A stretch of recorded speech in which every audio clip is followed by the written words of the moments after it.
Hello my dear friends, good evening. నేను మీ రాజీ. ఈరోజు మనం ఏప్రిల్లో ఉన్న అవార్డ్స్ గురించి చూద్దాం. ఇక్కడితో ఏప్రిల్ మొత్తం కరెంట్ అఫైర్స్ మ్యాక్సిమం కంప్లీట్ అయిపోద్ది. ఇంకా చూడని వాళ్ళు ఉంటే వీడియోస్లో, నా ఛానల్లో వీడియోస్లో ఉంటాయి. ఈ వీడియోస్ అన్నీ చూడండి, జీకే వీడియోస్. అయితే ఈ బుక్లో ఇలా చెప్పొచ్చో లేదో నాకు తెలియదు, కానీ ఇలా చెప్తే మీకు ఈజీగా అర్థమవుతుంది కదా అని బుక్ చూపిస్తూ చెప్తున్నాను. నేను నోట్స్ ప్రిపేర్ చేసుకోకుండా చెప్తున్నాను. ఇది ఇంకా వీడియో చూసి బుక్లో చదివితే మాత్రం ఇంకా చాలా బాగా 100% మీకు బాగా యూజ్ అవుతుంది. లేదు కొనకపోతే మాత్రం ఇది 2-3 సార్లు ఈ వీడియోని చూడండి, ఓకేనా? ఇక్కడ చూడండి ఒకసారి. జ్ఞాన్పీఠ్ అవార్డు తెలుసు కదా మీకు. దేశంలో అత్యున్నత సాహితీ పురస్కారం ఇది. సాహితీ అంటే రచనలకు, బుక్స్ రాసిన వాళ్ళకి ఈ అవార్డు ఇస్తారనమాట. అయితే రాజ్యాంగంలో మనకి 22 భాషలకు సంబంధించింది 8వ షెడ్యూల్ ఉంది. రాజ్యాంగంలో 8వ షెడ్యూల్లో 22 లాంగ్వేజెస్ ఉన్నాయి కదా. ఆ లాంగ్వేజెస్లో కృషి చేసిన వారికి, సాహిత్య రంగంలో కృషి చేసిన వారికి ఈ అవార్డు ఇస్తారు. ఈ అవార్డు కింద 11 lakhs అనమాట, 11 లక్షల నగదు బహుమతి డబ్బులు, అలాగే సరస్వతీదేవి కాంస్య విగ్రహం కూడా బహుమానంగా ఇస్తారనమాట. అయితే మొట్టమొదటి జ్ఞానపీఠ్ అవార్డు గ్రహీత ఎవరు అంటే శంకర్ కురూప్. శంకర్ కురూప్ ఏ బుక్కు వచ్చిందంటే వదక్కుజల్ అనే బుక్కు వచ్చింది. నెక్స్ట్ మనకి తొలి మహిళ, జ్ఞానపీఠ పొందిన తొలి మహిళ ఎవరు అంటే బెంగాల్ రచయిత్రీవిడ ఆశాపూర్ణాదేవి, 1976. ఆమె రాసిన బుక్ ఏంటంటే ప్రతిశ్రుతి అనే నవలకు ఈ అవార్డు వచ్చిందనమాట. స్టార్టింగ్లో 1965, అలాగే ఈమెకి 1976లో వచ్చింది.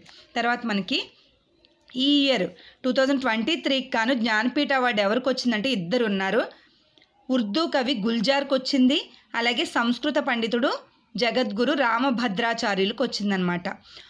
ఉర్దూకు సంబంధించిన ఈ కవి ఎవరో చూద్దాం. ఫస్ట్ గుల్జార్ అంటే మీకు ఏమైనా గుర్తొస్తుందా? నాకైతే గుర్తొస్తుంది.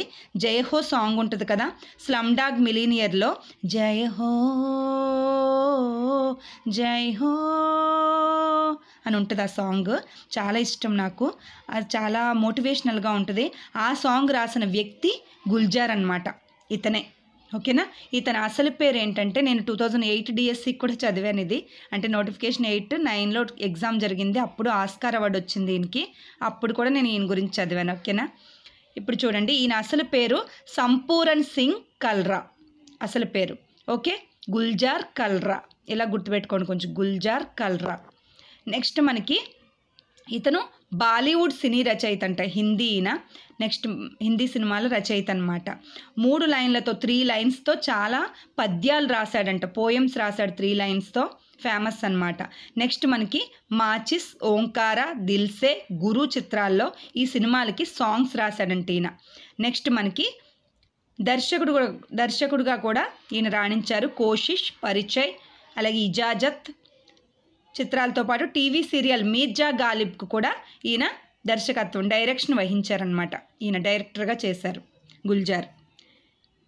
నెక్స్ట్ వచ్చేసి ఈయన గురించి అయిపోయింది. నెక్స్ట్ మనకి ఎవరంటే రామభద్రాచార్యులు అనుకున్నాం కదా, ఈయన చిత్రకూట్ అనమాట. ఈయన మధ్యప్రదేశ్లోని చిత్రకూట్లో, ఈయన ఉత్తరప్రదేశ్కి చెందిన వ్యక్తి యాక్చువల్గా, కానీ మధ్యప్రదేశ్లోని చిత్రకూట్లో తులసీ పీఠాన్ని స్థాపించారు.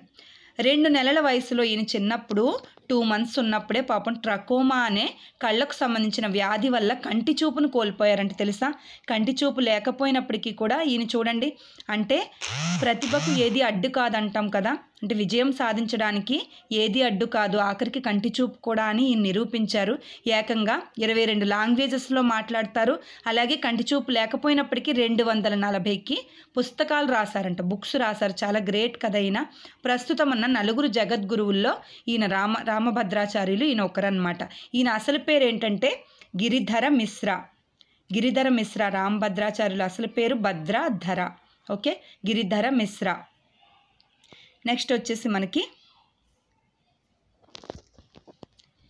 నెక్స్ట్ పురస్కారం ఏంటంటే పార్లమెంటేరియన్లకు సంసద్ రత్న దేనికి సంబంధించిందని అడగొచ్చు ఎగ్జామ్స్లో. అది తెలిస్తే కదా మనం ఈజీయో కష్టమో తెలుస్తుంది. ఈజీ అని బిట్ అని పెట్టేయచ్చు మనం చదివితే. సంసద్ రత్న అనేది దేనికి సంబంధించిందంటే పార్లమెంటేరియన్లకు, పార్లమెంట్లో ఉన్న ప్రతిభ కనబరిచిన వాళ్ళకి ఇస్తారు.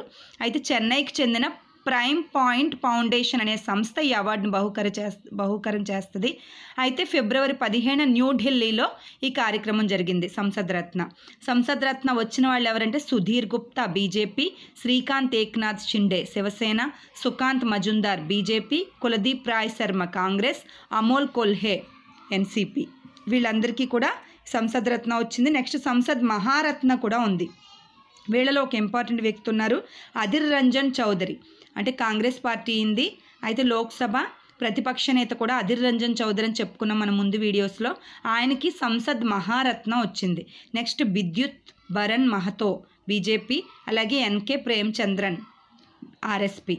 వీళ్ళకి మా సంసద్ మహారత్న వచ్చిందనమాట. నెక్స్ట్ వచ్చేసి మనకి ఇక్కడ చూడండి, అశోక్ వీర్ రాఘవన్కు ఎడిత్ అండ్ పీటర్ ఒడెన్నల్ పురస్కారం. ఇది ఎప్పుడు నేను వినలేదండి, ఇదే వినడం. చూడండి, ఈయన తమిళనాడుకు చెందిన వ్యక్తి కాబట్టి ఇలాంటి అవార్డ్సే ఉంటాయి ఇక్కడ. అయితే టెక్సాస్ అత్యున్నత అకాడమిక్ అవార్డు ఇది. Texas academy of medicine, engineering, science and టెక్నాలజీలో విశేషమైన కృషి చేసిన వాళ్ళకి ఈ అవార్డు ఇస్తారట. అయితే ఈయన ఇంజనీర్ అనమాట.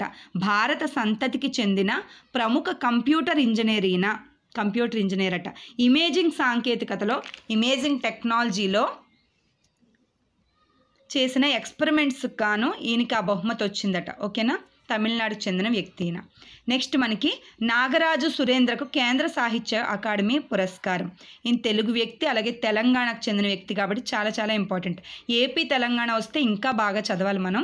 తెలంగాణలోని కరీంనగర్ జిల్లా యలగందుల గ్రామానికి చెందిన డాక్టర్ నాగరాజు. అంటే వృత్తిరీత్యా ఈయన డాక్టరే, కాకపోతే రచయిత కూడా అన్నమాట. ఈయన నాగరాజు సురేంద్ర అసలు పేరు. ఈయన కలం పేరు యలనాగ. అంటే యలగందుల్లో ఎలా తీసుకున్నారు, నాగరాజులో నాగా తీసుకున్నారు. ఈయన కలం పేరు యలనాగ. అయితే గాలిబ్ నాటి కాలం అనే తెలుగు అనువాదానికి ఈయన కేంద్ర సాహిత్య అకాడమీ పురస్కారం లభించింది. ఎలా ఇస్తాడంటే 2023 కేంద్ర సాహిత్య అకాడమీ పురస్కారం ఎవరికి వచ్చిందని అడగొచ్చు, అలాగే ఆయన కలం పేరు అడగొచ్చు, ఏ రచనకు వచ్చింది అని అడగొచ్చు. రచన ఏదంటే గాలిబ్ నాటి కాలం అనే తెలుగు అనువాదానికి, ట్రాన్స్లేషన్కి ఈయనకి అవార్డు వచ్చిందనమాట. నెక్స్ట్ మనకి ఇంపార్టెంట్ వచ్చేసి టీఎస్ఆర్టీసీ తెలంగాణలో టీఎస్ఆర్టీసీకి 5 జాతీయ నేషనల్ అవార్డ్స్ వచ్చాయట.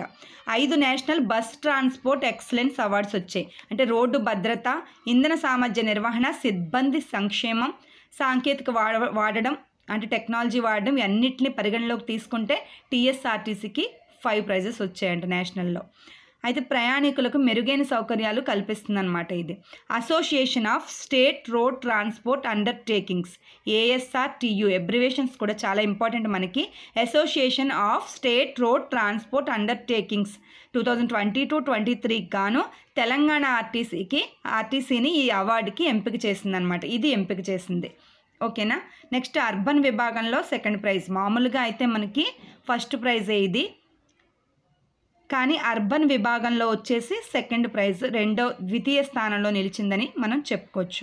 నెక్స్ట్ మనకి ఇక్కడ చూడండి, హైదరాబాద్ విమానాశ్రయానికి ACI పురస్కారం. మళ్ళీ హైదరాబాద్ వచ్చింది తెలంగాణ. చూడండి, ప్రయాణికులకు ఉత్తమ సేవలు అందిస్తున్నందుకు గాను శంషాబాద్లోని GMR ఎయిర్పోర్ట్ హైదరాబాద్, ఓకేనా, అంతర్జాతీయ విమానాశ్రయానికి పురస్కారం దక్కింది. అయితే airports council international, ACI abbreviation ఏంటంటే ఎయిర్పోర్ట్స్ కౌన్సిల్ ఇంటర్నేషనల్ వార్షిక అవార్డులో భాగంగా ప్రతి ఇయర్ ఇస్తారు. ఎయిర్పోర్ట్ సర్వీస్ క్వాలిటీ విభాగంలో, ASQ సర్వీస్ క్వాలిటీ విభాగంలో 2023 గాను ఏషియన్ పసిఫిక్ ప్రాంతంలో హైదరాబాద్ ఉత్తమ విమానాశ్రయంగా నిలిచింది. ఏకంగా ఏసియా పసిఫిక్ ప్రాంతంలో అన్ని విమానాశ్రయాల్లో మన హైదరాబాద్ విమానాశ్రయానికే ఈ అవార్డు రావడం మనకి గర్వకారణం. ఓకేనా. నెక్స్ట్ వీడియోలో మళ్ళీ పార్ట్ 2 చెప్దాం, ఎందుకంటే లెంతీ అయిపోతుంది వీడియో. ఓకేనా. Keep watching. Thank you so much.